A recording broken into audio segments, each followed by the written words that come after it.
Welcome, everyone. This is kind of a huge event for us. This is the third year or Mainnet Year 3 celebration. Welcome. We have a great line of speakers. Gonna get right into it here, kicking it off with a special address from Bram Cohen. Bram, take it away. Hey, everybody. I've been working on the last year. I spent mostly working on gaming, and that's going to come out when it comes out. But something a little bit more top of mind right now, because it's what I've been working on the last few weeks, is we're preparing to do a hard fork to our proof of space format. This is not something that we do lightly. We do not like doing hard forks. They sort of run counter to the ethos of decentralization. But if there's something that has overwhelming general support, that's really security related, that there's a real motivation for doing, that's really for the good of the community more broadly, a hard fork can be justified, and obviously proof of space format, and in particular reducing the grindability of the whole thing is the absolute most prototypical one of those things that one might have. So we now have a lot more information than we did before about what's going on with the grinding that people are doing, which makes it so we can do much more informed decisions about how to change things. It's really, it's kind of looking like there would have been no way for us to get everything right day one on all this. It's just but too much stuff. But I'm going to be, we do not have an actual proposal yet. So I have worked towards a proposal right now. I'm continuing to work towards a proposal, but these are going to be my thoughts as to where we stand today. But they're still pretty speculative. So please, nobody freak out about what I'm saying here. All right. Next slide. Okay. So good news. We are sticking with proof of space. We don't like things tending towards having time-space trade-offs where computation winds up weighing very heavily on the as a proportion of the resources that people are putting into the entire thing. We've always said that there are some potential for time-space trade-offs, but the effective compression people are getting right now is much greater than we anticipated, and not something we particularly like. What we want to do is shift everything over towards a new space format, which has all the proof of space benefits. It's fair to everyone. It does not have power usage everywhere. It doesn't have as much power usage anyway. And when you have less economies of scale, you get a better Nakamoto coefficient, because naturally whoever's bigger has more has better ROI on putting resources into what they're doing. So you want everything to be just completely straight linear across the board, or as close to it as possible in terms of resources that people put into it. Also, thing I didn't mention in the slide here is this does require a replot, but for people who are being on the ball with stuff, it's going to hopefully reduce the amount of replotting that happens in the future, because there will be just less improvements to be had in compression. Oh, a technical net, by the way. I'm not sure how to phrase things exactly, because of course our standard format is already very compressed. It's just not utilizing any our original reference implementation had no time-space trade-offs thrown into it at all. So that is technically speaking a very compressed format, but it's all using information theoretic stuff and hitting a few percent off a theoretical limit there.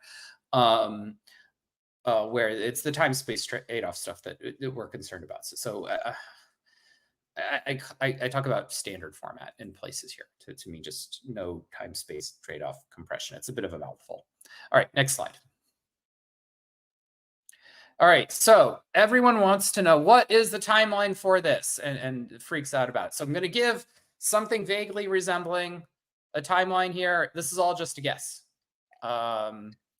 So nothing is put in stone here. If it takes longer or shorter, don't freak out. I'm just telling y'all a guess because people really, really want to guess. So my guess is that when it's ready, we'll put a chip out. I am currently doing research and development on this, which is pretty interesting. The chip is going to probably be actually kind of boring. Intentionally so, nothing crazy there. That's going to go out when it's ready. Roughly 6 months from now, we're hoping to be able to declare that accepted. As in, there's general agreement. We've gotten feedback. We might have made some tweaks to it. And people are mostly pretty happy with it. I don't anticipate literally everyone will be happy with it, but strong general support. That's 6 months from now. It will be declared ready, meaning that's the time when you can upgrade your software and it will support the hard fork. About a year from now, it starts phasing in the hard fork changes.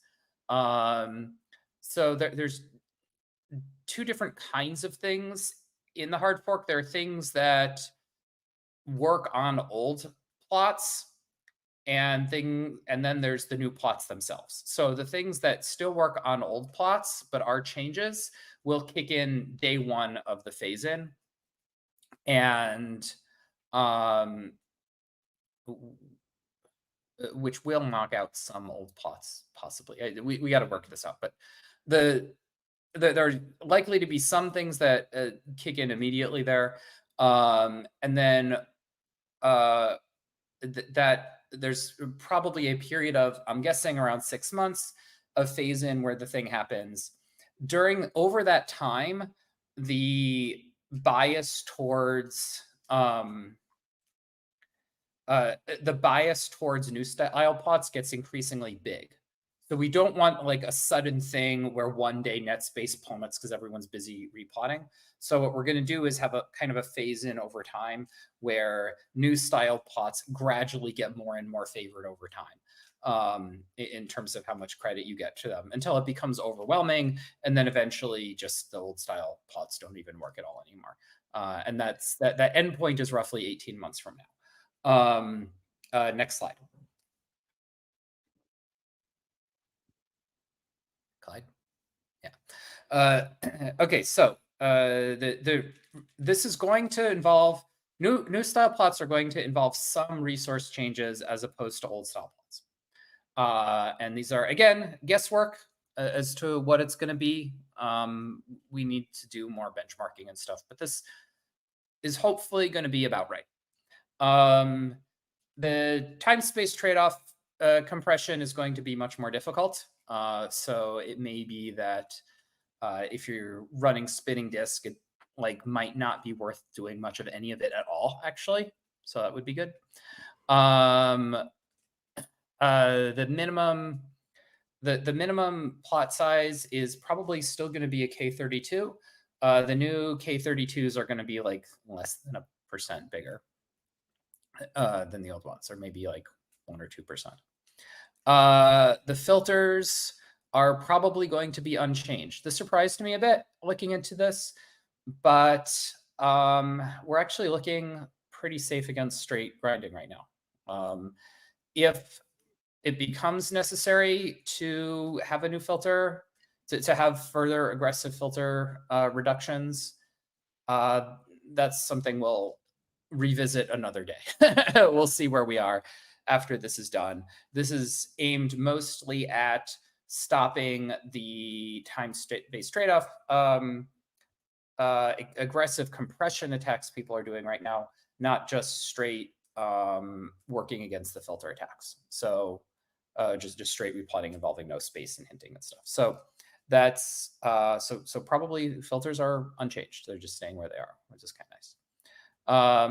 Plotting is going to the big increase here. Plotting is going to require an extra roughly 30 seconds of GPU time or an hour of CPU time. What the ratio between those is, not 100% sure. Needs a lot of benchmarking. It would really be nice to be able to pull down the CPU time portion of that.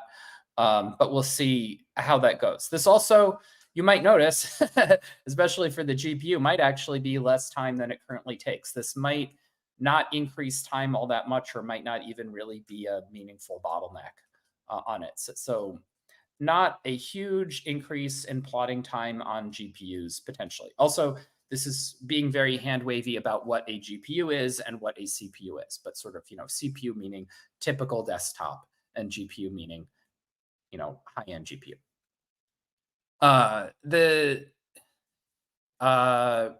When you're in the process of plotting, it's going to use a lot more storage ephemerally than it does right now. So you might need to do things a bit differently, doing things like off of an SSD rather than just in memory or something like that. That's pretty important for the security. So each table, as it's generating it, is going to ephemerally, during the time of generation of that table, be actually larger than the entire plot is. That's important for security reasons that we did not understand, that I did not understand when we made the proof of space spec in the first place. So that's a tweak that we're doing about the amount of metadata as it's going through. Proofs of space are going to be about 4 times as big as they were before, but we're making a format change where in blocks, they're not inlined. So they're hashed and then the hash goes in the block. So when you're validating everything, you need them. But when you're just like looking at a weight proof and just looking at block headers, you don't need to download it. So probably also fixing that for proofs of time as well while we're at it. So the actual blocks and proofs of weight are going to be smaller than they were before, even though the proofs of space are going to be 4 times as big. So they're going to be like a kilobyte or something. When you're farming, it's going to be about 30% more seeking than is happening right now. So farming on spinning disks, still working just fine, actually. There's a lot of trickery going on here, because on the one hand, you have an attacker who in theory has some crazy ASIC, blah, blah, blah thing. And then you have people running real machines where they're trying to validate proofs of space on a CPU, and they're trying to farm on spinning disk, and they need to be able to hold off against those sorts of attacks. So that's a lot of the engineering here, is balancing all that.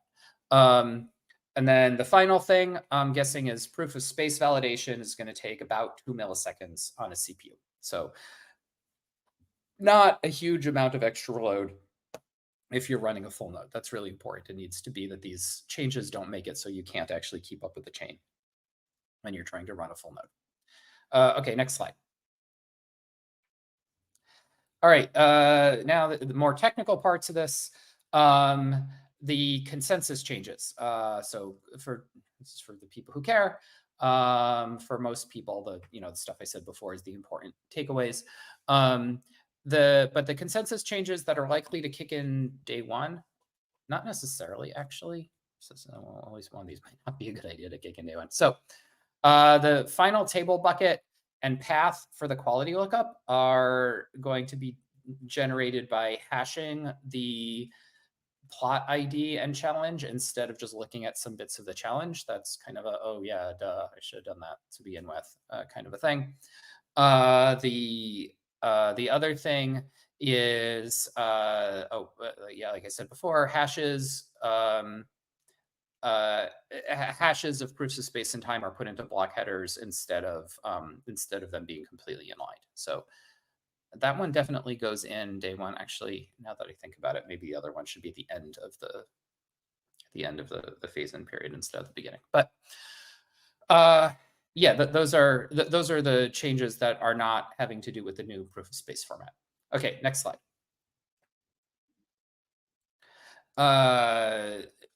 The new proof of space format, this is intentionally really kind of boring.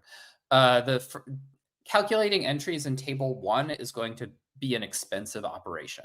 This is the fundamental, security and wall that is being put in place here, so you can't just grind. So if you're trying to grind, you're going to have to be redoing the stuff.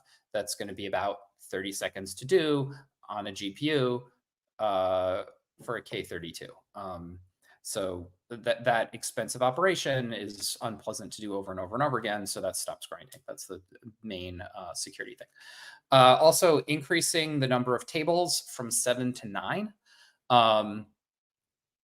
That makes it so when you're storing hinting information for your grinding, the hints have to be much, much larger. So it kind of puts an end to a lot of that stuff, or at least makes it much, much less effective. Also, the first two tables are a quarter the size of the later ones. That's because you can do bit dropping on any table you want, but it's much more unpleasant to do on later tables than the very first one, with the first table being a quarter the size of the others. If you just start bit dropping on it, which is by far the easiest thing to do, you're getting a quarter the compression than you would be otherwise. So that does a pretty good job of really limiting that. Probably after this, the best attacks are like helmet attacking table 3. But anyway, also just a structural thing that I didn't get quite right to begin with. All tables are going to have metadata coming into them, generated to do matching and then calculate the next table. Those very much including table 1 entries. The table 1 entries, because they're table 1 and 2 entries, because they're a quarter the size tables of the others, need to be bigger. Those are going to have metadata that's about 2,000 bits per entry. And for the other tables, it's going to be about 500 bits per entry. The idea there being that the size of all that metadata put together should be larger than the entire table is. We might actually go even larger than this, like double it or something. Yeah, so those are the changes. The biggest thing that I'm unsure of right now is the details of this expensive operation for table 1. I am working on that right now. The balancing act is I really want to do something memory hard to be resistant to ASICs, and getting to something that's memory hard is difficult when you want to be able to validate very, very quickly on a CPU. Fortunately, it appears to be that the password hashing operations people are doing are being really stupid about the amount of computation that they're doing all the way through, and you can get away with a lot less than they're doing. So going to do a little bit of trickery to make that work a lot better. So that's but that's very much in the R&D phase right now, but looking good on that one. So yeah, that's it. This is kind of a although my explanation of the consequences was, I think, a little long. The actual changes here are really, really pedestrian and nothing exciting. It's taking what we have already and putting a little bit of, fairly common sense, straightforward security improvements to it in ways that aren't deep and mysterious and strange, just totally reasonable. Awesome. Well, thank you, Bram. This has been actually much asked for over the last 2 weeks. This particular subject has been really hot, so thank you for the insights. Next up, we've got, you probably all know him as Acevale. He's Andreas. He is the brains and the development effort behind Mint Garden and so much more on the Chia network. So go ahead and take it away, Andreas. Hello, everybody. Thanks for the welcome. Thanks, Bram, for the details on the new platform, since it's really something that a lot of people want to know about, and I think an important step in the development of this blockchain. But yeah, happy anniversary, everybody. It's great to see so many people in the work adventure and in the stream. It's amazing where we are after just 3 years of launching this blockchain. It's amazing to be part of it. And yeah, I wanted to use this opportunity to just walk through the different things that have happened in the NFT world of Chia over the last year. Since, I mean, it's mostly a perspective of what I'm seeing, but there are some things that have been created, have been done, and I wanted to highlight some of that. Interesting enough, 1 year ago, we didn't have offers on Mint Garden due to some regulatory hiccup, but that was cleared and clarified, and so now we have offers. And offers are, as we all know, the amazing tool of trading whatever we want on the Chia blockchain, and I think it's still one of the biggest USPs of Chia. And so we embrace that, and we embrace that not only for trading. We also embrace that for the auctions that we have introduced. and people can bid on auctions with offers without actually freezing NFTs, without locking things, without giving control out of their own hands, and still participate in auctions. And it works well. There have been over, I think, 250 auctions on Garden over the last few months, which is just because I didn't implement self-service yet. So people have to come to me to set them up. But yeah, one thing at a time. Also, I wanted to give a big shout out to XH London, which I think we will hear from a bit later too. They have organized some great events last year. One was the XH London 2023 event in I think it was in April in London, with a lot of people from the European community, giving us the opportunity to come together and learn from each other. And another learning opportunity was in autumn, where they organized a Chia Lisp workshop, where myself and Matt Howard actually gave a full day Chia Lisp workshop. And I think there's a recording now, so you can take a look. And if you have any questions, please reach out anytime. Apart from Mint Garden itself, I was tinkering with a bunch of other things. I think XH Events is one nice creation that came out last year, to look at what happens on the blockchain and how the different events that are happening actually look on the CoinSet model level. There's also the payment service around the BTC Pay server that I was contributing to. So you can now actually accept Chia in your e-commerce shop. And some people in the community are already using that, like the Chinese community offering the Tangem wallet with custom prints on the xhstore.com. And I hear there might be something coming up from Chia Network as well on that front. And yeah, the last thing I want to talk about before I talk about the future is some statistics about NFTs this year. We had over or close to 700,000 NFTs being minted since the last anniversary. And what makes me very happy is that over 60% of that is through my tool.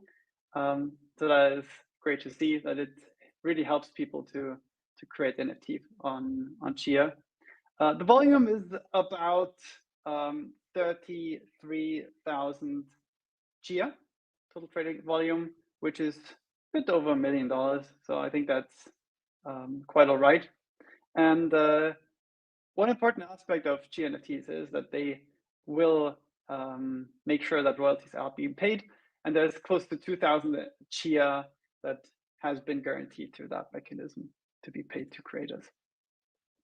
Last thing, I'm working on bulk minting via Secure the Bag, which is a dynamic method of how to mint NFTs without requiring constant monitoring of the chain, constant spends from your wallet. And the amazing thing is that you can actually mint from offers. And that's where I come back to the offers that I mentioned before. So you can not only trade and do auctions with offers, but you can also mint NFTs with offers. And if you want to mint an offer with if you want to mint an NFT with an offer, then you can come to our booth in the workadventure and try that out.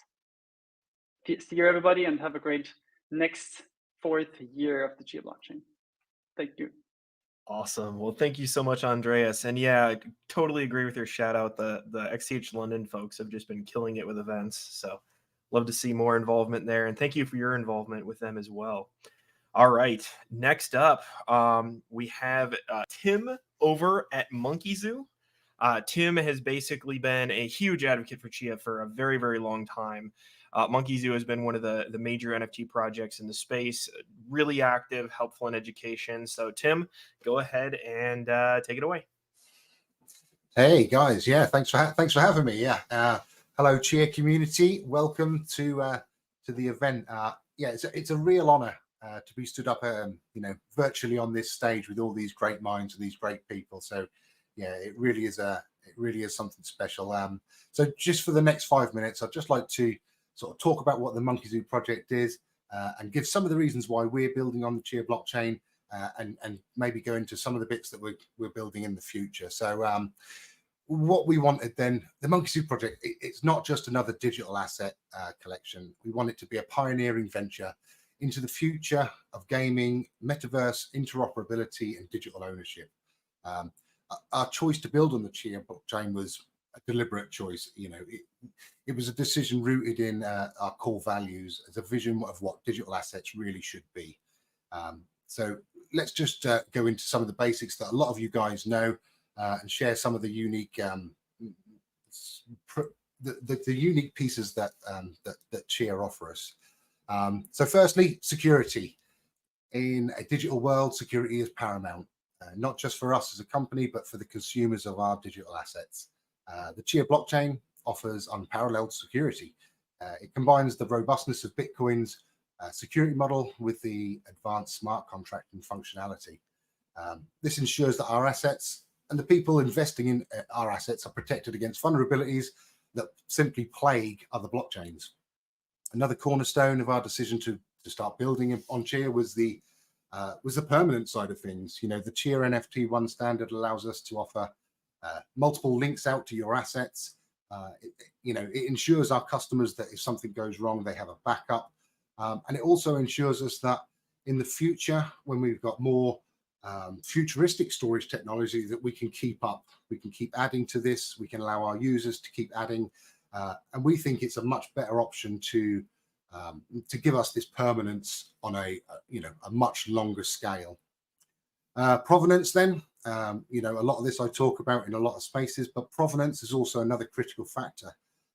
With Chia, we can mint with our DIDs, our digital identification, protect our intellectual property rights, and ensure that people are purchasing genuine Monkey Zoo products. This sort of fixes provenance in a way that just hasn't been done before, and it's sort of a testament really to the core foundations that Chia have given us with the NFT 1 standard. Peer-to-peer trading, it enhances the customer experience by providing a higher level of security. It eliminates the need for the intermediaries. It gives this direct trading capability. With this coin set model blockchain, it really is a game changer, offering both convenience and just this high level of security. It also gives the holders of our assets real ownership from the contract level. This again makes all of our NFTs truly decentralized. So what have we been doing then for the last year and a half, and what are our future plans? So during our first year and a half building on the Chia blockchain, we've created our first few Monkey Zoo characters. We've built a back-end system out to distribute our Monkey Zoo token holders to our asset holders. We've also started building and many great relationships within the Chia community, and a real solid team of people that's helped shape the Monkey Zoo project into something that's going to be a real asset to the Web3 world. So for the last year, we've been working on dynamic or hybrid NFT technology, which allows us to create digital assets that can not only be customizable as a gaming asset, but with Chia's coin set model technology, it also decentralizes this process and allows only the people that own the assets that can make the changes to these NFTs. We're going to call this technology NFT Fusion. And what it does is it will enable our holders to fuse multiple NFTs together in a single asset. They will also be able to defuse these NFTs back to their original forms, all while keeping that original provenance. We see this again on other blockchains, this similar method where you end up burning things and re-minting things. This is a much more advanced way of doing things. So to give our customers this functionality, we are redeveloping the website with the guys at NFTR, Clyde and Greg, and a few others, to bring along the Fusion Zoo, create a level of interaction, gamification on the Monkey Zoo, inside the Monkey Zoo environment. What we want to do then, by the end of the year, we hope to have a fully interacting Fusion Zoo, full customization of the Monkey Zoo characters, and start building out the the functionality to turn your 2D characters into these 3D metaverse ready avatars. Next year, then, I know we're getting ahead of ourselves, but next year we're going to start looking at how we can integrate with the Chia data layer, with our proof of concept game to show our vision of Web3 gaming, and how we can bring this technology to Web2 gaming companies that, you know, will give them ultimately this IP protection, whilst also adding these additional revenue streams for the companies and for the gamers that are playing their games. So in conclusion, our decision to build Monkey Zoo on the Chia blockchain was driven by a shared vision of, I guess, security, sustainability, innovation. You know, with Chia's unique NFT technology, you know, they're committed to this sort of greener, more secure digital future, and it makes it an ideal platform for Monkey Zoo. As we continue to grow and evolve, we're really excited about the possibilities that lie ahead. And we're proud to be at the forefront of this digital revolution, and sort of hand in hand with what Chia is developing. A couple of big thank yous before I disappear. Massive thank yous to Gordon, Clyde, Greg, Lucky 8, Draco, Ram, Logan, Drew, Sarah, Tom, and a few others that have sort of been helping us out along the way. Thanks to CNI for creating all these powerful tools that allows us to be creative in ways that we, you know, just simply couldn't do before. And a big thank you to the Chia and the Monkey Zoo communities that always come out to support us on Sundays, and you know, by sort of buying our digital assets. You know, together we are shaping the future of digital ownership. I really do believe that. Yeah, thank you very much for having me today. And yeah, I'll leave you to it. Thanks for your time. Awesome, Tim. Thank you so much. Well, it's very fitting that we're having this next group right after Tim. They've worked closely on some of the projects there, as Tim mentioned. But we got Greg over from Nifter, and we actually do have Clyde on the call as well, although he's running AAV, so he won't be speaking today. But Greg, go ahead and take it away. Hello, everyone. I'm Greg, and along with my co-founder, Brent, we started NFT Pro in May of 2022. We also established Sunset Tech as a parent company, which works with clients and other institutions to build turnkey solutions using modern technologies like AI, gaming engines, spatial computing, metaverse platforms, and of course, the Chia blockchain. While we're gathered here today to celebrate Chia's 3rd anniversary of Mainnet, I'd like to take a moment to reflect on the incredible progress and innovation that has taken place within the ecosystem. Chia's commitment to solving the hard problems in blockchain has created a strong foundation for the development of disruptive, decentralized applications, and we are proud to be part of the thriving Chia community. Working closely with this community of hardcore Chia devs has taught us a lot. One of the most important lessons we've learned is that truly building decentralized solutions is a selfless act. It's clear from the growing list of open source projects available today that the Chia community embraces the cypherpunk spirit and commitment to humanity and the big picture. This spirit of sharing and our personal experiences have inspired us to build tools that give creators all of the power and rewards. Peer-to-peer global trading, which is one of Chia's most important features, is another way of saying no middle muddle men. I believe that this lack of a traditional business model scared away the dominators from building Web3 tools. It's clear some people in Web2 are preparing for the future, but it's in their best interest to delay the inevitable. Our mission is simple: to empower creators with the Web3 era by providing the tools they need to create useful digital assets and to build an evergreen future for themselves. Many people have been trained to believe that the limitations and security risks of blockchains can't be fixed. That is true for most blockchains, but Chia has found ways to innovate and disrupt the global status quo. Chia peer-to-peer offer files, clawbacks, verifiable credentials allow us to offer solutions so groundbreaking that the hardest part is convincing others that it is indeed all possible on Chia.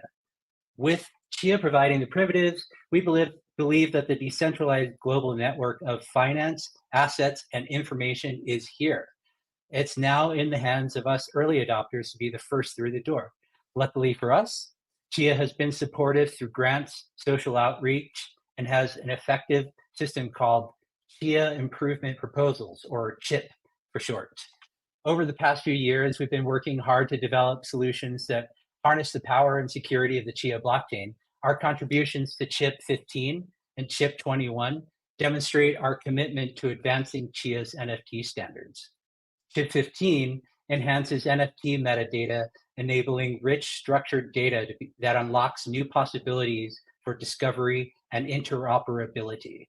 CHIP 21 introduces groundbreaking concepts of composable NFTs, allowing for the trustless combination, division, and upgrading of digital assets on chain. So composable NFTs are essentially modular digital assets that can be mixed, matched, transformed to create unique new NFTs with their own properties and value.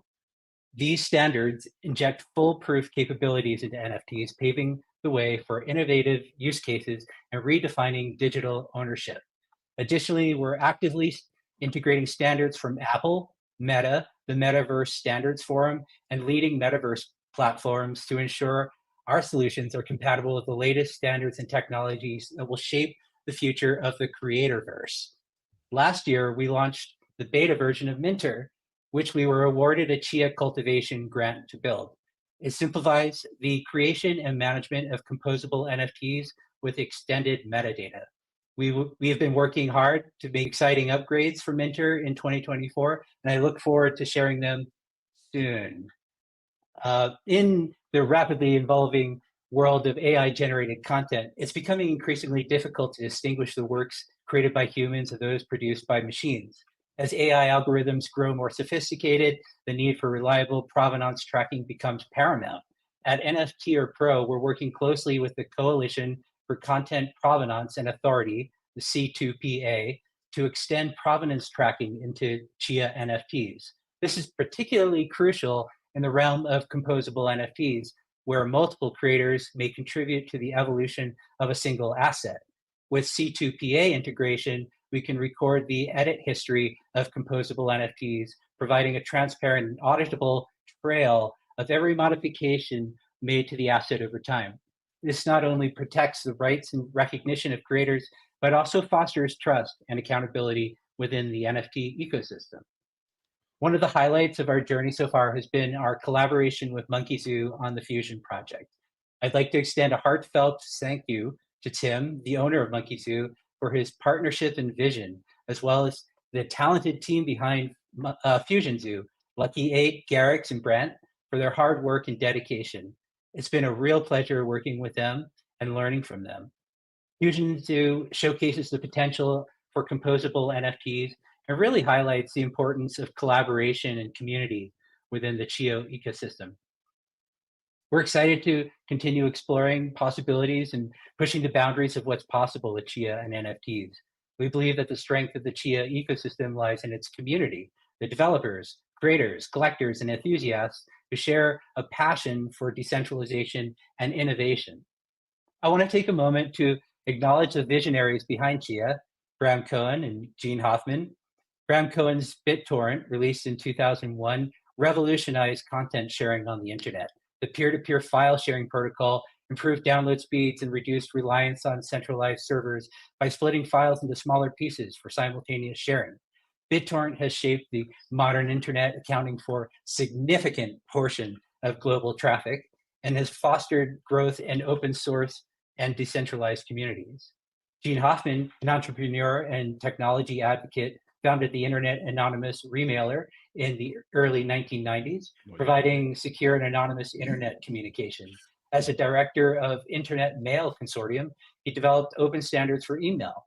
In 1997, Hoffman successfully lobbied the US government to lift export restrictions on cryptographic software, paving the way for widespread adoption of strong encryption technologies essential for secure digital communications and transactions. Their combined vision and leadership have positioned Chia as a leading blockchain platform for the development of secure, sustainable, and scalable decentralized applications. Once again, I'd like to congratulate the entire Chia team on the significant milestone. Your hard work, dedication, and vision have laid the groundwork for a more secure, sustainable, and innovative world. We're honored to be part of this community. We look forward to working together to create a brighter future for creators and users alike. Thank you, and happy 3rd anniversary, Chia. Hashtag Chia fixed it. Thanks, Greg. That was awesome. And thank you for all the work you guys have done on chips over the last year. It's been awesome seeing your guys' involvement and just all the contributions from your team. So thank you so much. All right. Next up, we've got Hema from the Chia in China team. Hema, take it away.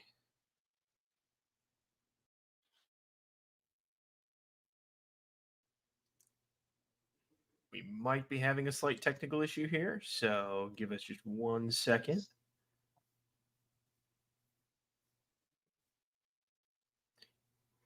All right.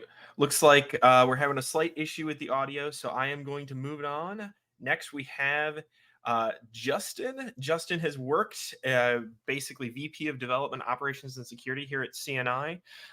Been doing work on the Chia blockchain for a very long time. A lot of the things that make Chia and CNI possible have come from his brain. So Justin, go ahead and yeah, you're up. Hi, everybody.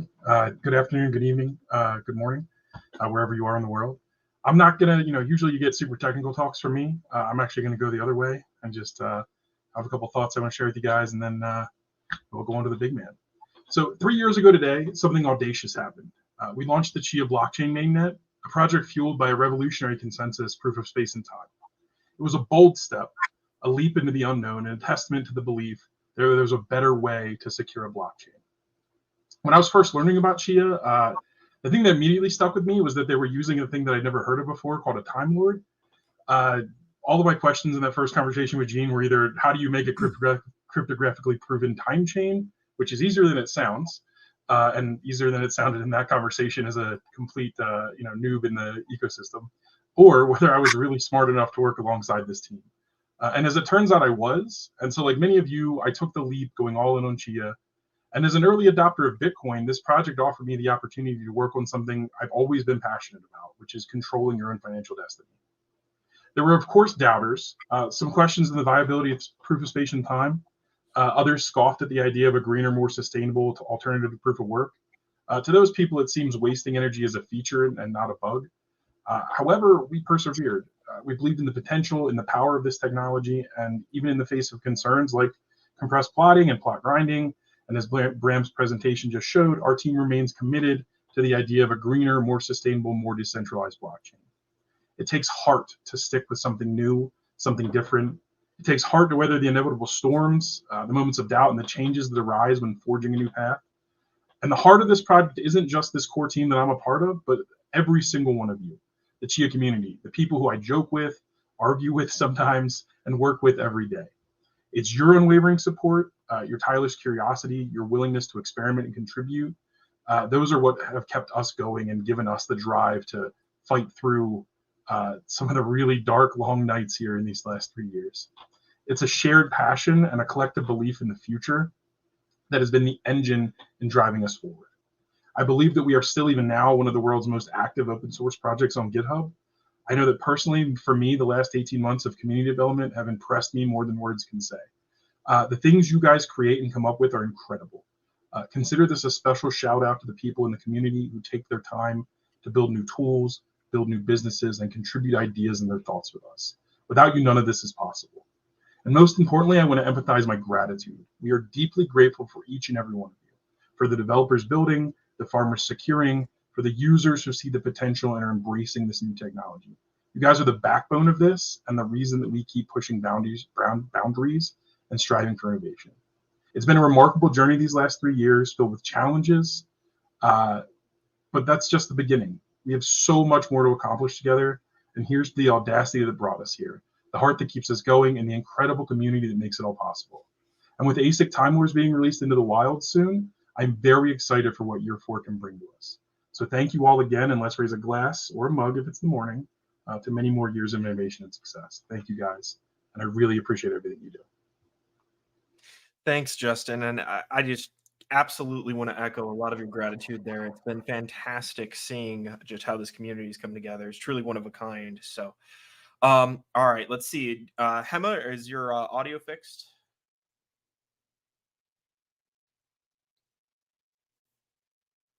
Sounds like we're probably still having the technical issues. So without further ado, going to move on to Gene Hoffman, CEO of CNI. Gene, take it away.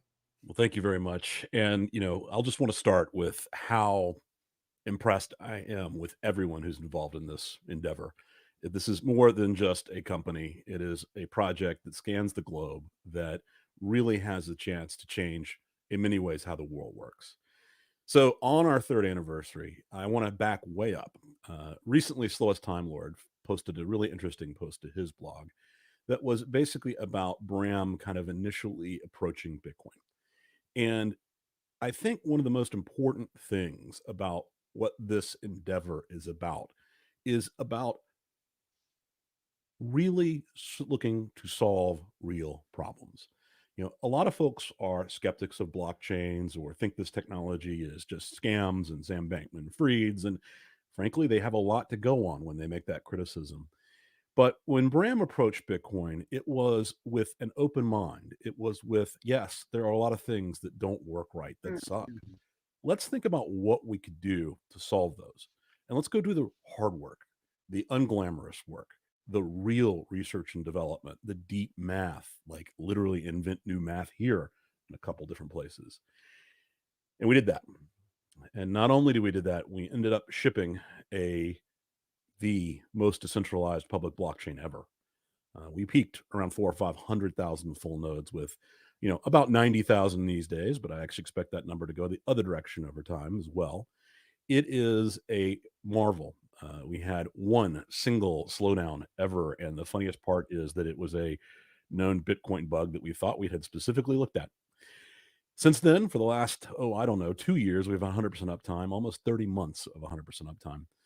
And hundreds of thousands of farmers around the world, people farming through space over SpaceX and Starlink. Once in a while, the farmers turn on in Murdo Station in Antarctica.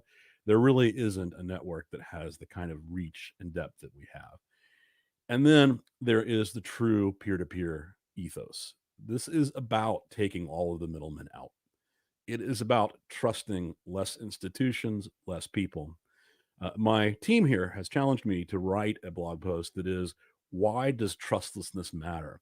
And I struggle because it, to me, is so obvious why trusting less people is extremely valuable. But it's important because a lot of people take a lot of things for granted in this world.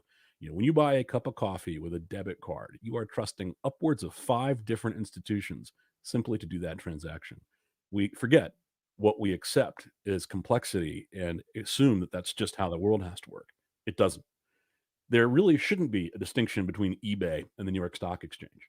There shouldn't be a distinction between buying a car and buying Tesla stock.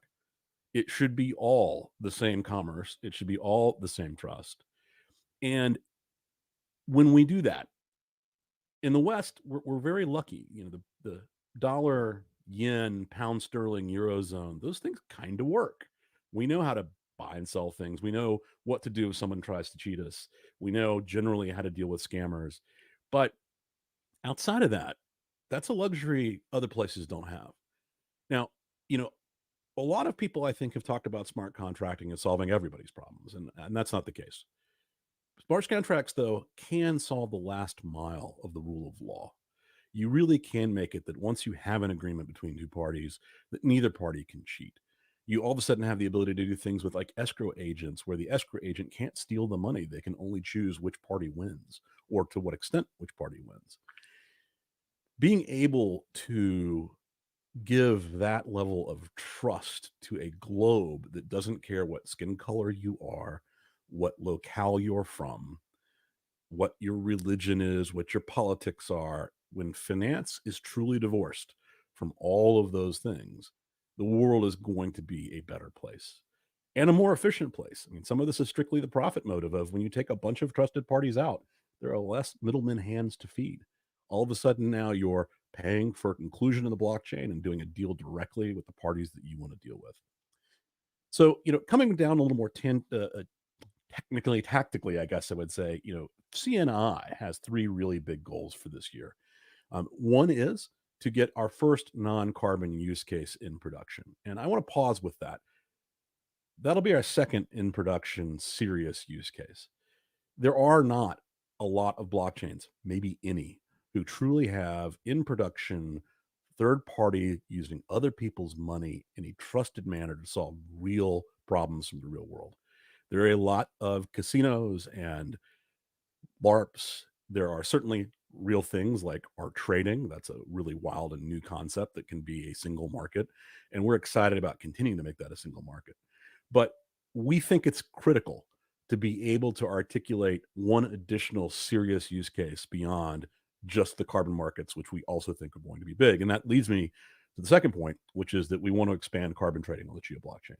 We are confident that this calendar year, before we're over, you'll be able to buy and retire carbon 24/7, 365 in the one market that Chia Offer Files creates. Dexy, Splash, all the other sources, a maybe even carbon specific view to those entire flows of offer files. We think that's going to be a game changer for the carbon business and for the Chia blockchain.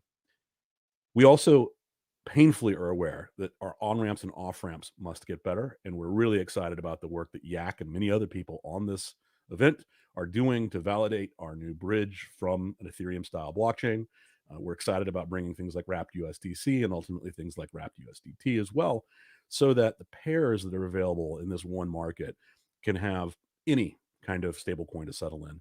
And it's important as we talk about that one market is that we want to really move to a world where you don't just price your asset in one offer. You, in fact, probably have like 5 offers for any asset: the USDC offer, the USDT offer, the BYC offer, and the XCH offer as well.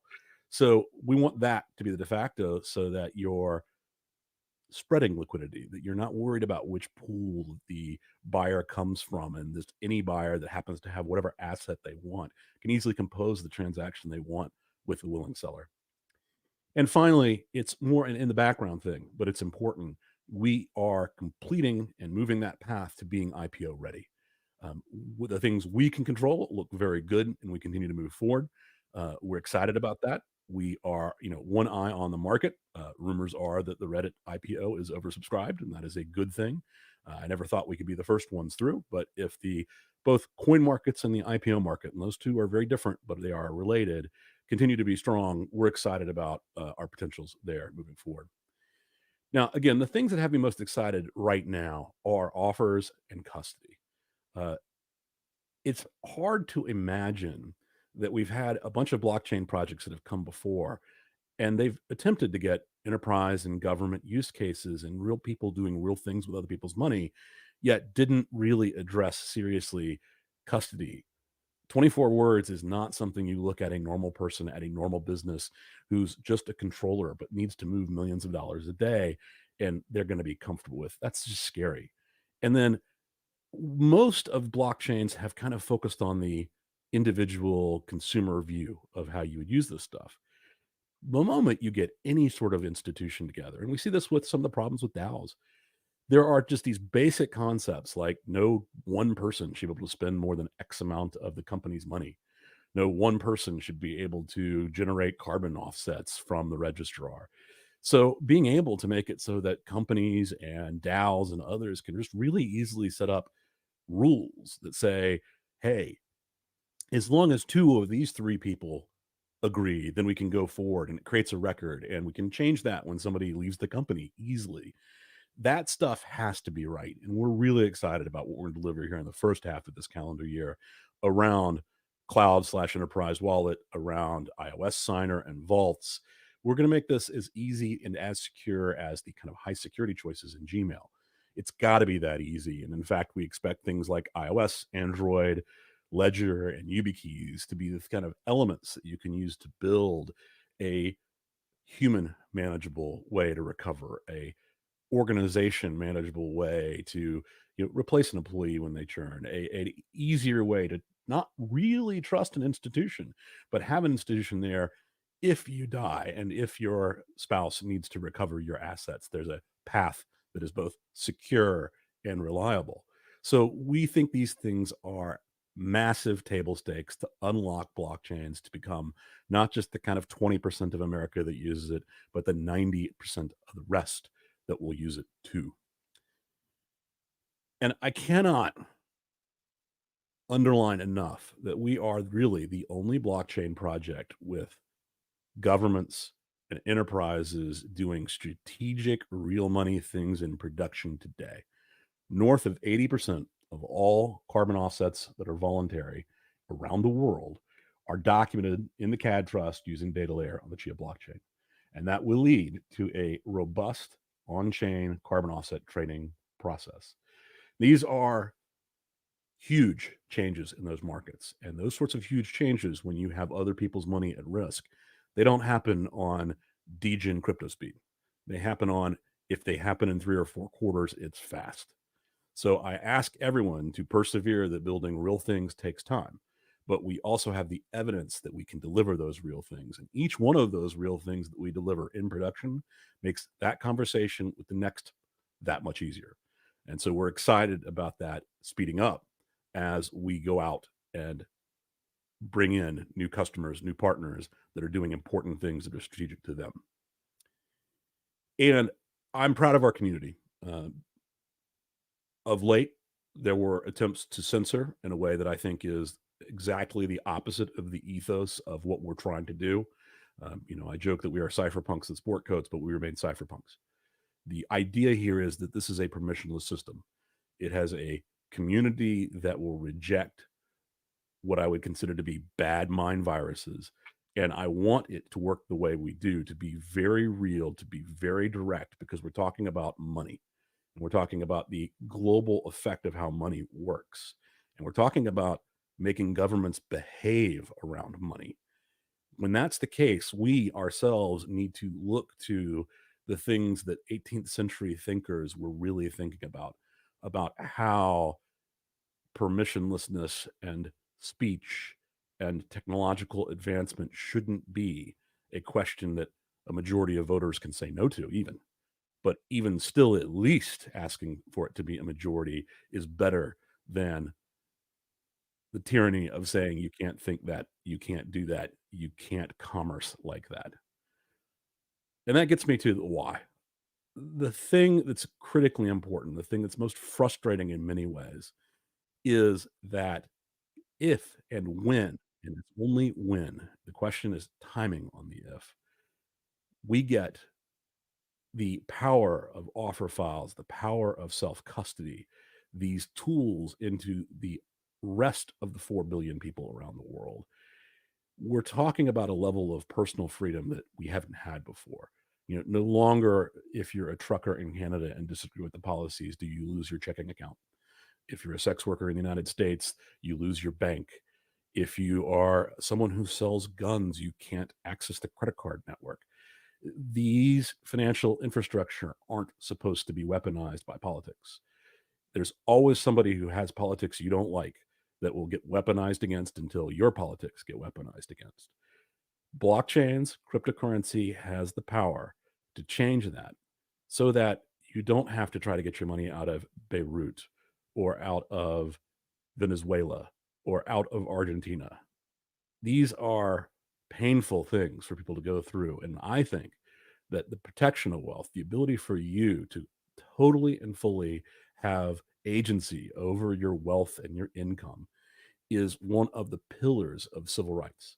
And when you have that, you can speak, you can create technology, you can live your life, and you can move forward. And I think that we have the opportunity to take this entire project of creating real financial infrastructure in a truly peer-to-peer and decentralized way and make it as common as credit cards are today, maybe more common than that, and change the entire way the world works. We need to bring back the ability to use cash in an anonymous way, ultimately, and have it work exactly like cash does today, where, yes, when you pull out of the ATM, people know you made an ATM transaction. But what you do between that and the time you deposit again should be yours and yours alone. We need these capabilities. We need the internet native payment capability as well. I think it's going to change how the internet itself works. When you can charge a little bit, all of a sudden spam and abuse becomes a totally different scenario. And we have not had that. We've had an internet that had to make bad sacrifices because credit cards were hard and don't really fit the internet. We have the social media that created. We are the unfortunately, the product and not the customer at Facebook, at Twitter, at other places. And the global adoption of cryptocurrencies and blockchains give us the ability to change that, to go back to actually paying for content because it's cash and it can work, to creating better communities using these tools. Things like data layer, things like being able to do micropayments on a layer 2 ultimately. These are game changers for both speech and commerce. And I'm very proud of the community that is built up around these ideas, the technical acumen, the brilliance of the people inside CNI and outside. And, the inside versus outside CNI thing, I think, is often way too different. Ultimately, we want the CNI entity to be able to make it so that everybody can go out and develop and create and doesn't have to be begware. Right now, the markets have been bad. They're getting better. I think there are things we can continue to do to support more, but I also love seeing what's happening between developers supporting each other, the community supporting them. We are still supporting people in the background. I will say I've not been very happy with how our grant program ran in the past, but I think we're starting to come together on things that we can do in the future. And no matter what, for those people who are the entrepreneurs, the technical achievers who are going out and making things happen, we're going to be there to support you. So it's been a wild 3 years. We had one of the worst cryptocurrency downturns and even macroeconomic environments I've ever seen, but it's getting much better.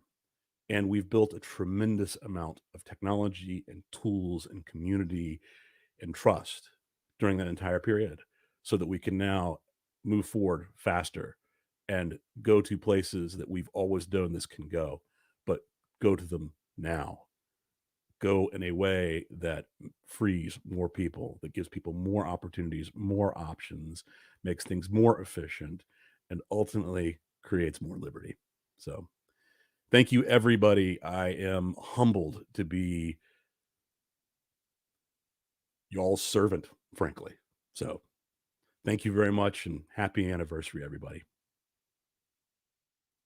Awesome. Thank you, Gene. All right. Before we close things out here for the festivities, we wanted to take a moment to recognize a few people in the community who have just had a tremendous impact. So, without further ado, for excellence in project innovation, Acevale, Monkey Zoo, Yak, you all will be receiving a merit badge. And for excellence in leadership and service to the Chia community, we have This Week in Chia, that's Steve. We have the Slowest Time Lord. We have the XCH London team and BW Free. You will all be receiving merit badges for that as well. Thank you so much for everything you guys have done for the community. This really wouldn't be what it is without you all and all of your participation. The last thing, the main rooms are going to stay open for about another hour, so you can all go meet other projects, socialize, ask questions, meet the folks who were speaking up here, go hang out, and yeah, thank you all for coming, and have a great year 4.